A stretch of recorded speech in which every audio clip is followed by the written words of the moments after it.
Hey everyone, so today I'm going to talk about ghosts and different types of ghosts that there are this is a continuation of my YouTube series of things that go bump in the night. So I'm going to talk about conscious ghosts, residual energy, and trapped spirits and what the difference is between them.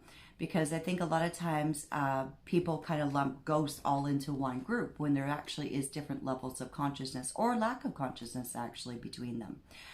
The first one I'm going to talk about is conscious ghosts. Those are ones that are interactive.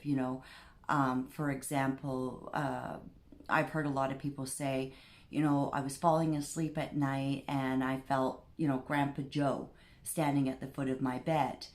Talking to me, or somebody else that might have passed away by a loved one. So these ones tend to be people that were in spirit in this world that passed over that somebody knew. So being a conscious spirit or ghost, those ones to me don't really classify necessarily in the ghost realm because they have actually transitioned over and they're just basically coming for a visit to say, hey, how's it going? Or to, give you a message as well.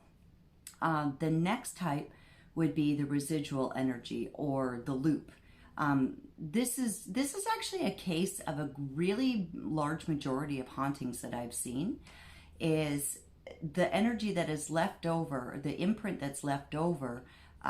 Basically, it's almost like a tape recorder doing the same loop over and over and over again. So usually in cases like that, it may have been a person who, for an example, when people go on ghost tours of like insane asylums or something like that, a lot of those ones are residual because they perform the same actions over and over and over again, which left an energetic imprint. It's almost like a photograph in that area.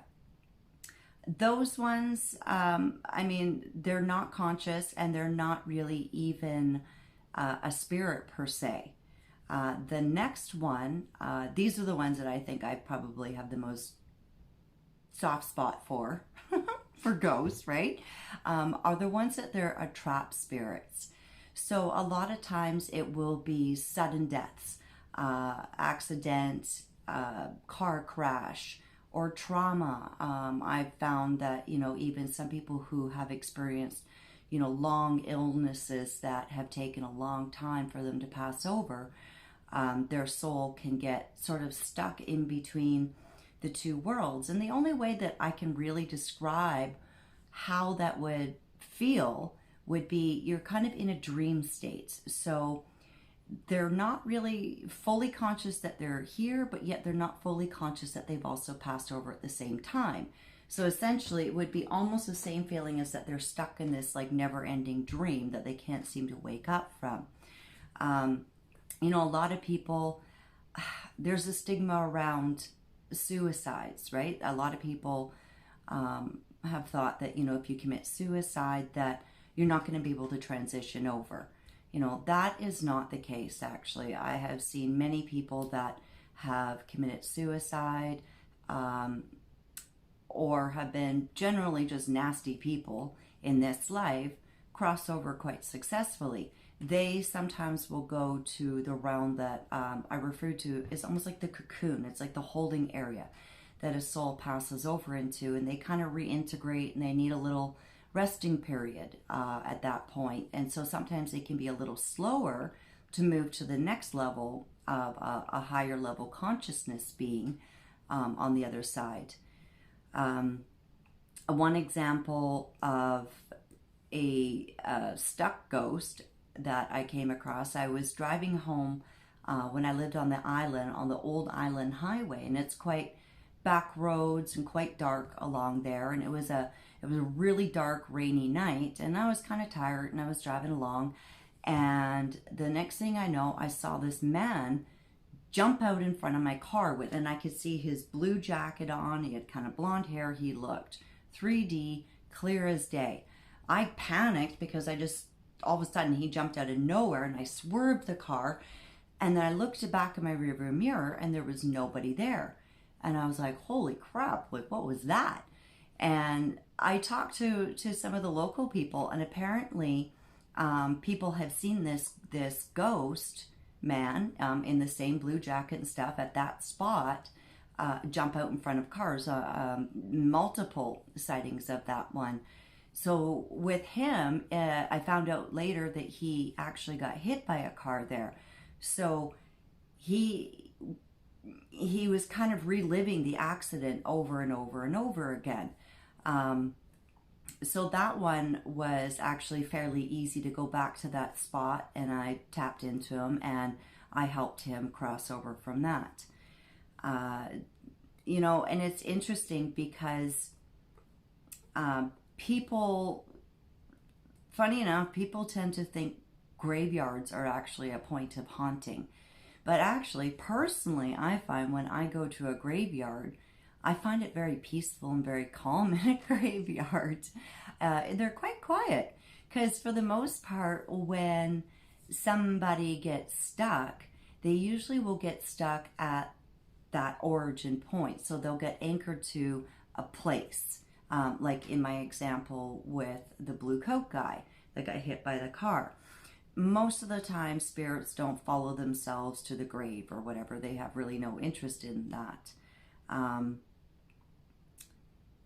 Can ghosts hurt you? No.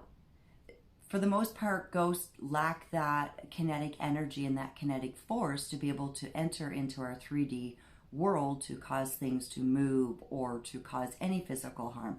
There is absolutely nothing to be scared of if you do come across a specter or a ghost or that residual energy or whatever. If it is a negative spirit, they usually fall into the classification below the ghost specter. They tend to be more of a discarnate, verging on entities. So somebody who might have been a really awful person in this life that crosses over and that gets stuck, the longer they're stuck, it's almost like the more anger that builds inside them, and they can actually evolve into a more dangerous actual entity. And those are the ones that are able to usually move objects and do turn off the lights or whatever. Not that I'm saying that they're all bad, the ones that have that level of kinetic energy, because sometimes there are, on the flip side of it, there are spirits that are higher evolved that can also get your attention by being able to move things. So in the next episodes, I actually want to talk about shadow people and beings that are from another dimension, because it's more than just ghosts and specters of the human nature. We're also living in a multi-dimensional world that there is so many other possibilities than what we're even understanding. And I think that we're starting to, you know, tap into so many different levels of this. It's really quite fascinating, because some of the sightings and stuff like that I have seen personally, some of them are actually bleed overs from other dimensions. So like there are parallel universes, you know, as science and quantum physics are starting to catch up to this notion that might have been a little new age. We do have multiple lives, multiple dimensions that we live, and sometimes they are just bleed overs. And we're actually, what I always kind of wondered was, do they think we're ghosts and they're scared of us? I kind of wonder if that happens actually sometimes. So anyways, in my next episodes, I want to start getting into some of the lower level dimensions. We're going to talk about the shadow people. One that has been a real interest of mine for many years, and there's just starting to be more and more sightings of this particular one, is the man with the hat, is what everybody describes him as. It's almost like he has a duster, like an old Western duster, long coat on, and this brimmed hat.